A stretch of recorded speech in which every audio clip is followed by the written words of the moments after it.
Bonjour à tous et bienvenue à une autre émission de Équilibre tes relations. Aujourd'hui, je suis avec Marie-Christine Boily. Bonjour. Bonjour. Vous êtes directrice générale pour l'organisme Le Maillon. Oui, L'organisme Le Maillon accueille et dessert la population qui sont proches aidants en santé mentale. en santé mentale. Oui. Concrètement, qu'est-ce que vous avez comme service, justement, en fait? Bien, nous, on offre de l'aide, du soutien, de l'accompagnement pour les proches aidants, les membres de l'entourage. On pourrait dire ça comme ça, les membres de l'entourage d'une personne. OK, je comprends. Oui, ayant une problématique en santé mentale. OK. Pas nécessairement diagnostiquée. Ça peut être seulement OK. des traits de personnalité ou d'un problème. Une personne va moins bien dans votre entourage, elle rencontre des traits dépressifs, OK. elle a de la difficulté à faire ses activités au quotidien. Bien, tu sais, les gens peuvent consulter. Là. Nous, ça ne prend pas nécessairement un diagnostic. Puis c'est pas non plus justement juste pour les proches aidants. C'est que si, mettons, ma sœur, elle a un trouble de santé mentale, mais que je suis pas avec elle tout le temps au quotidien, je pourrais quand même me référer à vous, en fait. Oui. Ah, c'est vraiment génial. Oui, c'est pas la proche aidance maintenant, c'est plus de vivre avec une personne. C'est plus large que ça Absolument, maintenant, le concept absolument. de proche aidance. Là. Ça Absolument. peut être un voisin, ça peut aussitôt que Ouais. tu es impliqué auprès d'une personne qui Ouais. a une problématique en santé mentale, bien, tu es un proche aidant. Et là, vous êtes situé au Saguenay, Oui, mais à travers le Québec, des organismes, justement, en fait, qui ont la même mission que vous. Est-ce qu'il y en a d'autres? oui, absolument. Il y en a partout à travers le Québec, là. OK. Dans toutes les régions. Au Lac-Saint-Jean, tu vois, il y en a 3. Ah, cool. Parce que c'est un territoire qui est assez grand, là. Grande superficie, donc il y en a 3. Puis nous, on dessert vraiment le Saguenay et les environs. OK. On est vraiment pour... Mais à travers le Québec, il y en a, oui, il y en a partout à travers le Québec. Puis là, si quelqu'un nous écoute de Trois-Rivières, Shawinigan, comment on fait pour rentrer en contact avec ce genre d'organisme-là? Y a-t-il une place où est-ce qu'on peut toutes les retrouver? Oui, il y a la fédération qui regroupe, dans le fond, tous les organismes comme nous. On appelle OK. ça des organismes familles pour les proches aidants santé mentale, en fait, là. OK. Qui regroupe notre fédération qui s'appelle CAP Santé mentale, qui regroupe tous les organismes au OK. Québec en lien avec vraiment spécifique à la proche aidance santé mentale. OK. Puis sur leur site Internet, c'est vraiment tout est là, les régions, les organismes. génial. Puis il y a beaucoup d'outils aussi d'information pour les proches. Ah, Il y a c'est même bon, une ça. ligne d'écoute 24 heures sur 24, si je ne me trompe pas. C'est OK. très aidant pour les proches. Ils peuvent avoir l'infolette aussi. J'avoue, ouais. Oui, il y a vraiment beaucoup d'informations sur la santé mentale. OK. Puis quand vous dites c'est vraiment pour la famille, ça veut dire que si, mettons, j'ai un trouble de santé mentale, par exemple, là, ça, c'est pas possible. Non, ça, c'est pas dans notre... Est-ce que vous faites des fois des rencontres avec justement le proche et la personne atteinte pour faire de la médiation ou pour faire des rencontres, je sais pas moi, est-ce que ça, c'est des choses qui sont possibles? Oui, absolument. Ça, nous, on appelle ça, c'est notre volet répit qu'on a développé comme ça, parce OK. qu'au départ, le volet répit, c'était un peu comme les autres catégories de proches aidants, c'est-à-dire donner du répit, prendre la personne, puis l'amener dans un centre de jour ou l'envoyer dans un centre une fin de semaine pour que la comprends. famille puisse avoir du repos, aller à l'extérieur, se reposer. Mais comprends. en santé mentale, ce qu'on s'est rendu compte, c'est que souvent, ils ne vivent pas nécessairement avec la personne. Ouais. Puis la personne est quand même souvent fonctionnelle, même si elle a des troubles de santé mentale. Fait que c'est pas ça la forme de répit qu'ils ont besoin. Avec le temps, Guylaine Laberge, qui était la directrice pendant 30 ans, là, moi je suis à sa suite depuis Wow. 1 an. Guylaine s'est rendu compte que l'aide concrète là, pour les familles, le besoin concret, c'était justement de pouvoir intervenir auprès de la personne concernée. Personne concernée veut dire la personne qui a une problématique Qui a en la santé maladie, mentale. là. Ouais, Ouais, OK. c'est ça. Fait que, comme par exemple, là, si la personne vit chez eux, ça arrive que la personne va vivre chez les parents, puis qu'elle veut pas avoir de service, elle s'isole, elle est au sous-sol, ben là, par le biais de la famille, on peut intervenir. On a un intervenant qui va aller à domicile, OK. mais tu sais, ça ne sera pas une rencontre formelle où on va inviter la personne concernée à être présente. Mais on va s'arranger pour que la personne soit là à la maison. Je comprends.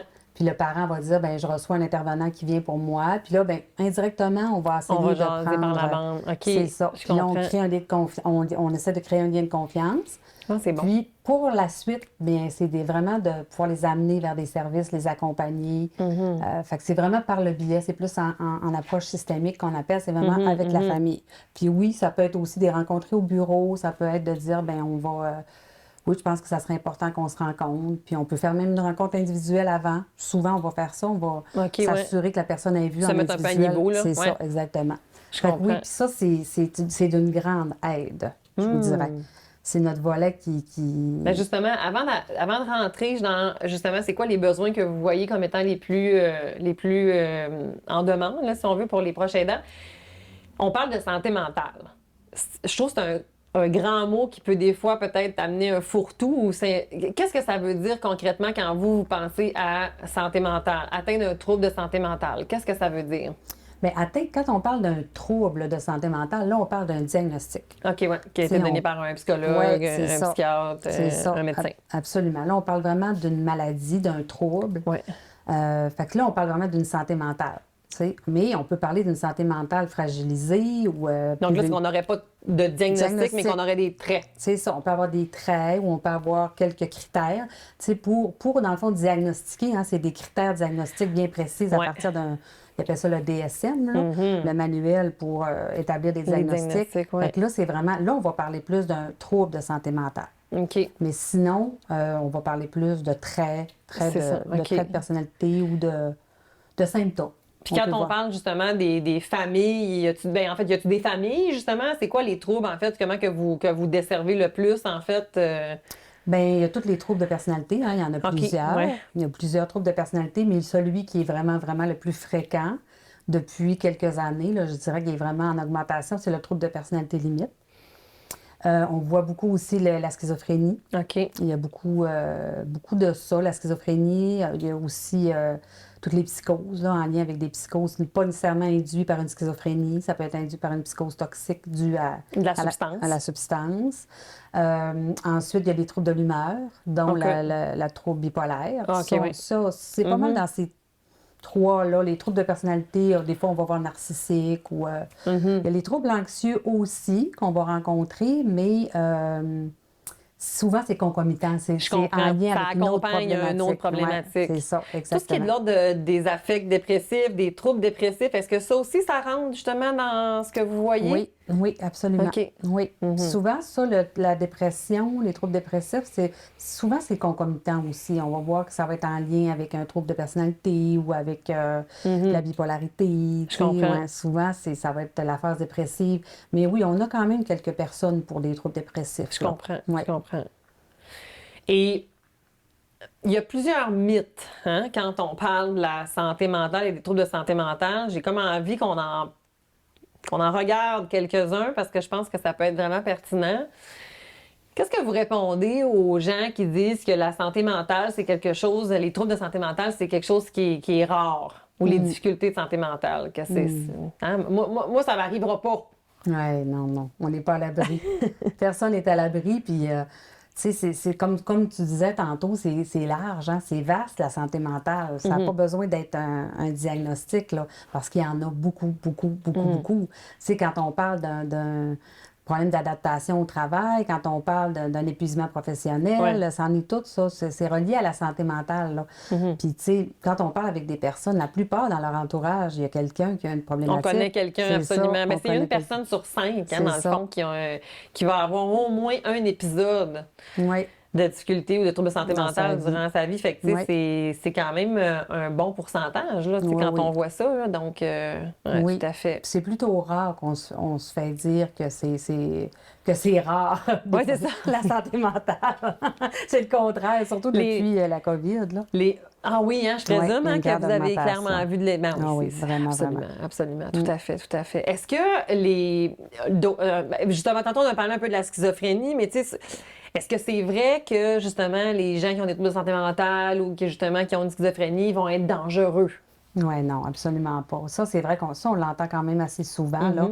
La personne, si généralement, c'est pas une personne qui est violente de nature ou qui est agressive, ou elle ne deviendra pas plus si elle est schizophrène. C'est le tempérament aussi de la personnalité de la personne.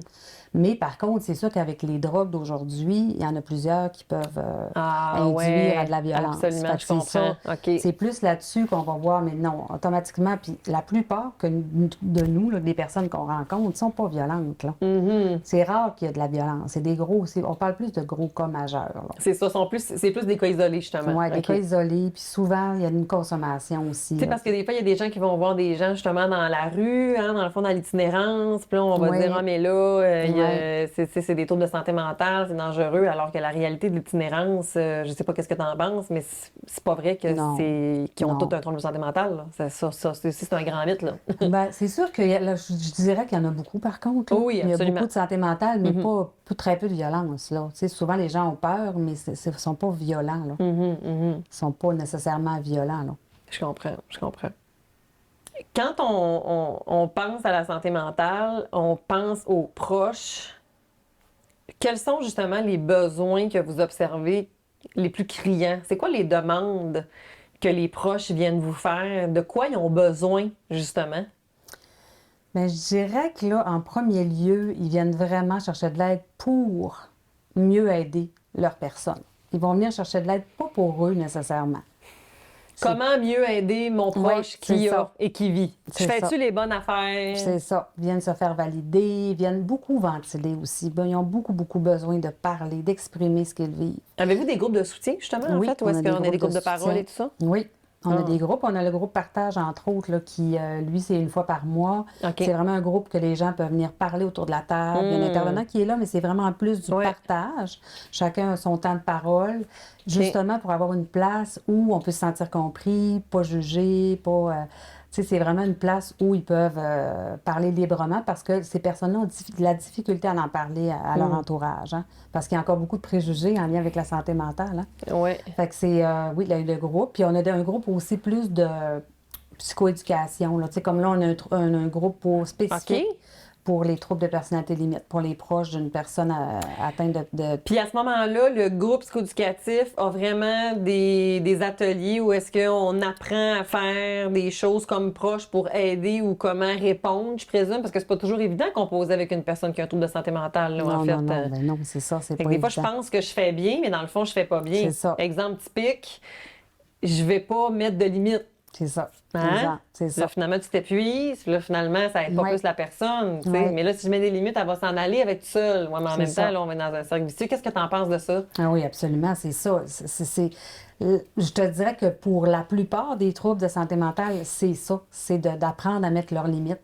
C'est ce qu'ils viennent chercher. Bien, souvent, ils ne viennent pas chercher ça à la base, là. Ouais. Mais c'est ce qu'on leur montre. Puis là, c'est ce qu'ils découvrent, dans le fond. C'est ce qu'ils découvrent. Puis ce qu'ils découvrent, c'est qu'en mettant leurs propres limites, ça aide à faire changer l'autre personne. Exactement. C'est quand elle travaille sur elle que l'autre, il voit des résultats chez l'autre personne. Alors que souvent, ils vont essayer plus de faire comprendre, de faire la morale. Puis là, on leur explique que eux, de par leurs problèmes de santé mentale, ils n'ont pas la même vision des choses. Si on va leur dire, par exemple, qu'ils portent, c'est comme s'ils portaient une paire de lunettes que nous, on ne porte pas, puis eux, ils voient la vie à travers ça, à travers cette paire de lunettes-là, ou un voile. Ils ont un voile en avant des yeux que nous, on n'a pas. Fait que ce qui est logique pour nous, puis ce qui fait du sens, ça fait pas du sens pour l'autre personne. Puis elle est dans sa réalité, ça fait vraiment pas de sens. Je comprends. Tu sais, fait qu'eux, ils s'épuisent à vouloir faire comprendre à l'autre personne le gros bon sens. Ah, bien là, c'est tellement intéressant. Justement, concrètement, quel genre de stratégie vous donnez à ces... J'aimerais qu'on continue sur cet exemple-là. Là. Comment on fait pour mettre ces limites-là? Si quelqu'un nous écoute en ce moment et qui se dit, bien là, moi, c'est exactement ce que je vis, comment on arrive justement à pas essayer de leur faire mettre nos lunettes, mais plutôt de comprendre leurs lunettes, puis ça ressemble à quoi concrètement? Bien, c'est sûr qu'il y a il y a toutes sortes d'outils là, qu'on utilise, qu'on peut montrer, mais c'est vraiment de... Souvent, ce qu'on va faire, c'est qu'on va regarder avec eux qu'est-ce qui pose le plus de problèmes. Qu'est-ce qui cause le plus... Qu'est-ce qui est le plus problématique en ce moment, là, dans votre relation avec votre personne? Mettons, elle reste dans le sous-sol puis elle s'isole. Oui, elle s'isole. Oui, c'est ça. Puis là, ça pourrait être, par exemple, souvent on entend ça, là, elle me demande de l'argent, elle veut plus travailler, elle veut plus sortir, mais elle veut de l'argent pour aller acheter ses cigarettes, elle veut de l'argent pour consommer. Puis là, le parent, ben lui, il pense bien faire en donnant de l'argent pour le soulager. Puis ben là, tu sais, c'est ça. Là, on va apprendre à dire, ben là, il faut arrêter de donner de l'argent. Mais on y va vraiment avec la théorie des petits pas, là. Tu sais, parce que souvent, c'est très dur pour les parents de mettre des limites. Fait qu'on commence par demander quelle limite vous seriez prêt à donner? Est-ce que ça serait de dire, ben garde, là, je vais te donner de l'argent. Ben, non, je vais te donner un autre exemple. Mettons, j'ai faim, je veux aller au dépanneur, peux-tu me donner de l'argent? Puis souvent, on sait que cet argent-là va servir plus à la consommation. Ben, on va dire aux parents, embarquer dans la voiture, puis aller à l'épicerie, aller au dépanneur, puis payer l'épicerie. Ah Tu oui, sais, OK. c'est une Je genre de comprends. choses comme ça. Ça peut être comme ça de mettre ses limites, là. Ça Je peut être de comprends. dire... puis on peut aller jusqu'à, tu sais, il y a plusieurs, tu sais, on va commencer par des petits pas, puis après ça, on peut aller à faire des contrats, tu sais, avec la personne qui, tu sais, jusqu'à dire, ben là, si tu remplis pas ces critères-là, si tu veux pas, tu sais, Adhérer un peu à ceux-là, là. adhérer à ceux-là, ben c'est ça, on va devoir mettre, puis là, il y a un peu comme on agit avec des enfants. Je Faire comprends. du renforcement positif quand il y a des beaux comportements, puis, tu sais, mettre des conséquences quand les comportements souhaités ne sont pas mis en place. Je comprends. Fait que c'est beaucoup ça qu'ils viennent chercher. Bien, ils viennent ventiler, ils viennent s'exprimer, puis c'est là, le gros de l'intervention, c'est de leur apprendre à mettre leurs limites. Mais qu'est-ce qui fait justement, tu sais, que la personne, tu sais, mettons comme le parent, par exemple, ou mettons la fratrie ou un ami, va avoir autant de difficultés à venir mettre ces limites-là, alors que des fois, ils vont dire, mais oui, mais quand il était petit, là, j'en ai mis mes limites, là, mais là, qu'est-ce qui fait que c'est aussi difficile? Bien, je pense que, tu sais, souvent, ces parents-là, ils ont plusieurs enfants, hein? Puis, mais cet enfant-là en particulier, il est fragile, il est plus vulnérable, il est plus rejeté, il a moins d'amis, c'est plus difficile. Fait que si moi, je le protège pas, si moi, je m'en occupe pas, si moi, je l'aide pas, comment il va faire pour s'en sortir? Si moi, je l'abandonne? Mais c'est ça, on leur explique que c'est pas de l'abandonner, là. C'est le contraire. C'est de l'aimer, puis de dire, ben je t'aime, puis je vais t'aider, je suis engagée à t'aider. Mais parce que parce que malheureusement, des fois, quand ils vont mettre des limites, ben là, la personne, des fois, elle va s'éloigner, justement. Tu sais, bon, ben c'est beau, je vais déménager, ou ben là, je t'appelle plus. Mais souvent, là, c'est le contraire. Souvent, c'est le contraire. Parce qu'on c'est tellement beau de t'entendre, là, j'aime ça. Oui. Oui, souvent, c'est le contraire. En mettant des limites, là, tranquillement, des petites limites, on n'arrive pas pour tout transformer du jour au lendemain. Là. Les petites choses, ben, c'est le contraire. Souvent, ils vont se sentir, ah, OK, mais elle est encore là, maman, tu sais, elle met des limites, mais elle m'aime encore. Oui, c'est ça. Elle est là, puis elle est plus calme, elle est plus... il y a un lâcher-prise, on leur apprend beaucoup à lâcher-prise aussi. Oui. Puis on les informe beaucoup sur c'est quoi le trouble, c'est quoi le problème de santé mentale, pourquoi les comportements, qu'est-ce qui se passe au niveau du cerveau. Fait que, tu sais, ça les aide aussi à prendre une distance, justement. À prendre une distance, puis à dire, puis on leur dit, vous les abandonnez pas, au contraire. Mais il y a aussi, je pense, une grande fausse croyance aussi des fois qui est le sentiment de culpabilité, surtout des parents, de dire, ben oui, mais là, qu'est-ce que j'ai fait de pas correct? Vraiment. Vous devez l'entendre, celle-là, hein? Souvent. Puis qu'est-ce que vous leur répondez dans ce temps-là? Souvent, on va comparer avec, justement, la plupart, ils ont d'autres enfants. Tu sais, fait qu'on va leur dire, vous êtes le même parent, vous êtes la même maman pour les 3 enfants que vous avez.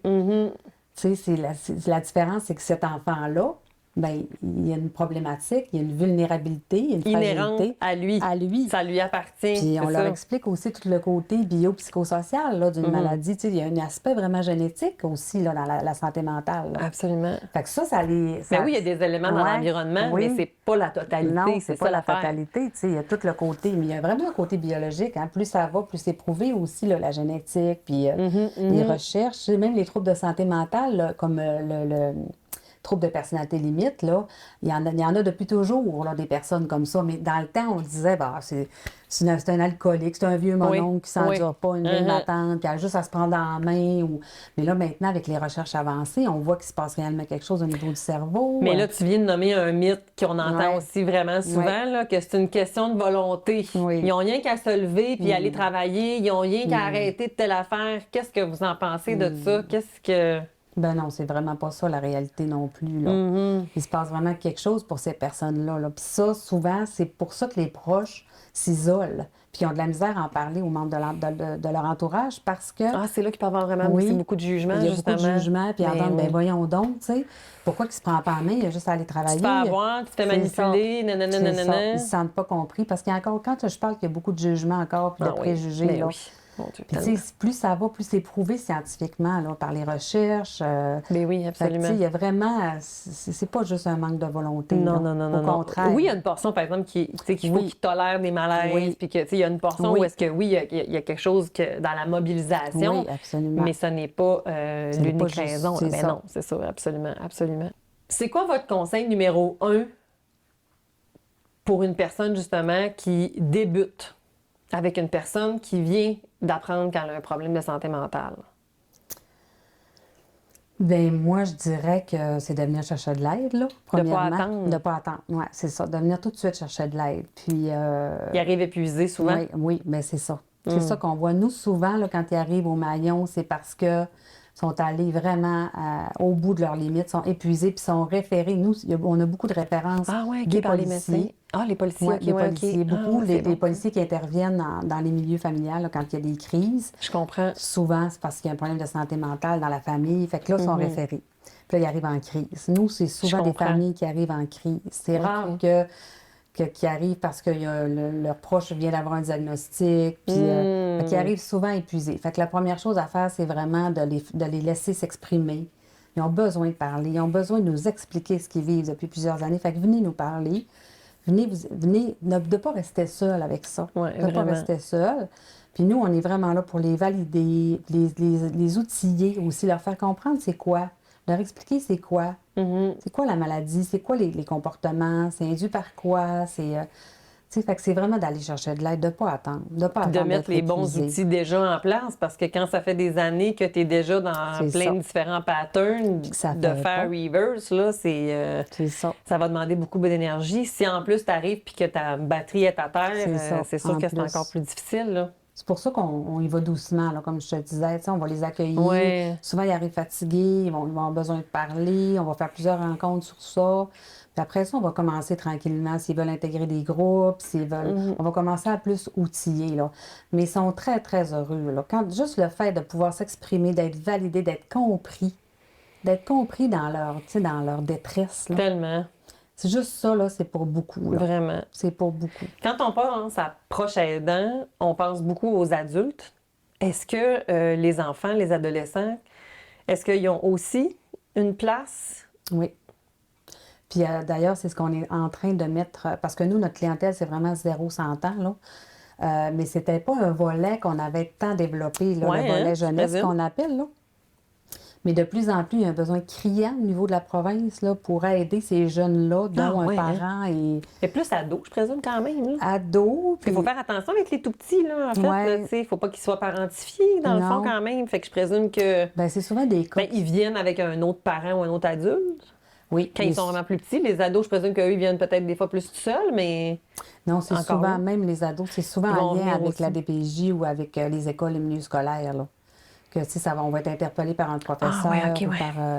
tu sais, la DPJ, eux, il y avait besoin aussi d'avoir du soutien au niveau de ça, là. Fait Je qu'on... comprends. Nous, on est en train de développer ça, là. Donc, l'adolescent a un suivi en protection de la jeunesse parce qu'un des parents a un trouble de santé mentale Ben, et ça- le jeune se sent envahi de cette situation-là. Pas nécessairement. Pas Tu sais, nécessairement. C'est plus, mettons, une situation qui arrive, OK. un signalement. Ouais. Puis là, la DPJ est dans le dossier, puis ils se rendent compte que, justement, le jeune est plus un proche aidant pour son parent qu'autre chose. C'est Fait ça, que là, OK. il voit qu'il y a une problématique qui Je comprends. s'installe. Fait que là, on est interpellés, nous, pour aider ces jeunes-là. Hmm. On est interpellés, mais tu sais, l'aide qu'on va... Tu sais, c'est plus d'avoir un espace pour ventiler aussi, pour s'exprimer. On va apprendre la gestion des émotions. Mais tu sais, on n'ira pas dans de la grosse... Comment mettre ses limites avec son parent. Ou tu sais, ça va être plus... Ah non? On va... Ben, faut y aller délicatement parce que Ouais. nous, ce qu'on veut faire, c'est plus travailler avec le parent.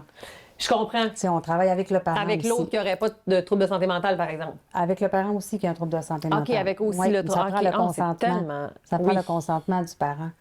Ah, c'est génial. C'est très important. Oui, puis on le voit qu'on a des beaux résultats parce que le parent qui a une J'adore. problématique de santé mentale se sent compris aussi par notre intervenant. Fait que, tu Oui. sais, on crée un lien de confiance. Puis c'est pour ça qu'on va plus travailler à la gestion des émotions, à c'est quoi la problématique, c'est quoi les comportements de ton père ou de ta mère qui font que, tu sais, démystifier tout ça. Absolument. En fait, là. Fait que je comprends que vous travaillez quand même beaucoup avec plusieurs partenaires. Est-ce que Oui. vous travaillez aussi avec les psychiatres? Oui. On Je travaille avec les présume, hein, dans le fond, psychiatres qu'il doit aussi. avoir une proximité quand même, parce que des fois, soit le proche aidant va l'accompagner dans Oui. le suivi ou ne va pas vouloir. Oui. donner accès à. Fait que là, ça devient pas toujours évident à accompagner. Non, c'est ça. C'est pas toujours évident. Puis exactement, souvent, nous, les problèmes qu'on rencontre, les proches aidants qui nous consultent, c'est que la personne n'est pas volontaire à vouloir des services. Ça arrive aussi. Ça, c'est tough. Souvent, elle n'est pas volontaire, elle ne va pas dans les services, elle ne veut pas prendre sa médication. Une hospitalisation contre son gré. Hospitalisation contre son gré. Ça, on en fait aussi. Ça, on accompagne les familles aussi pour faire ça. Pour faire des P38 et des choses comme ça? C'est pas la P38. Nous, dans le fond, ça arrive plus en deuxième. Tu sais, quand la P38 n'est pas applicable, OK, je comprends. bien, nous, on peut accompagner les familles pour faire une demande d'évaluation psychiatrique. Oui, OK, je comprends. C'est ça. Une garde provisoire en vue d'une évaluation, d'être évaluée là, par un psychiatre. Absolument. C'est ça. Fait qu'on va accompagner les familles. Ah, mais ça, je trouve tellement que c'est génial parce que c'est tellement difficile pour les familles. Et ça, c'est effectivement le summum de la culpabilité. Ils ont vraiment l'impression, ou quand il faut des fois les accompagner pour faire une plainte aussi, je présume. Oui, aussi. Parce qu'ils pensent que là, ils vont vraiment leur nuire, alors que c'est vraiment l'inverse. En fait, on va vraiment les aider. Là. Tout à fait. C'est ça. Oh, et ça, Dieu. c'est vraiment, vraiment aidant, là, l'accompagnement qu'on fait pour ces personnes-là. Là. Absolument. Parce que de se présenter au palais de justice, aller parler au juge pour que ton enfant soit hospitalisé contre son gré. Là, bien, mon Dieu, tellement. Est-ce que vous faites de l'accompagnement physique, justement, en fait? Est-ce que vous pouvez vous rendre jusqu'au palais de justice ou c'est juste remplir la paperasse, accompagner? Non, on va jusqu'au palais de justice. On fait les papiers, on remplit les papiers, on s'occupe de tout. On accompagne au palais de justice. Après, c'est nous autres qui faisons le lien avec les policiers, avec l'hôpital, avec l'urgence psychiatrique. Ah, ouais, hein? Oui. On apporte vraiment du soutien. Là. On est vraiment, vraiment présent. Là. Oh, wow! Mais c'est vraiment très, c'est ça, c'est très systémique, c'est très circulaire. Oui. Vous êtes comme, tu sais, vous pouvez prendre en fait pas juste un volet en particulier, c'est vraiment comme, on prend la famille, où est-ce qu'elle arrive, on personnalise nos interventions, puis on va aller mettre les interventions là où est-ce qu'on a besoin. Oui. C'est vraiment génial. Oui, c'est vraiment, oui, c'est très personnalisé. Puis c'est la joie du communautaire aussi. Hein? Tellement. C'est la communautaire. C'est pas pour rien que je fais cette émission-là. C'est ça. Parce que sans vous, là, ça marche pas la vie, là. Non, mais c'est vrai que le communautaire, c'est ça qui est heureux. Tellement. Mais il y a une belle attitude, en fait. C'est ça, tout à fait. Marie-Christine, je suis tellement heureuse de t'avoir reçue, là, en fait. Merci au nom de tous les proches aidants, en fait, pour avoir, pour exister, pour que cet organisme-là existe. Rassure-nous. Vous n'êtes pas sur le bord de fermer. Non, excellent. Ça va très, très bien, nous. Non, ça absolument. Va très bien. Puis les demandes sont juste de plus en plus, en fait, grandissantes. C'est juste ça. Il faut s'assurer que tout le monde soit bien répondu. On n'a pas de liste d'attente. On travaille fort pour que les gens soient bien répondus. C'est vraiment pertinent. Puis le dernier mot, je vais leur dire, il n'y a pas de liste d'attente. Il n'y a pas de liste d'attente. Non, il n'y a pas de liste d'attente. Fait que ça, c'est vraiment super. Donc, si vous avez un questionnement, une incertitude, vous n'êtes pas sûr que vous avez besoin d'eux, c'est ça. On fait juste un petit coup de fil, on passe, on va voir. Exactement. Puis à ce moment-là, vous autres, vous pouvez les accompagner à partir de là. Merci énormément, Marie-Christine, d'avoir été avec moi. Merci.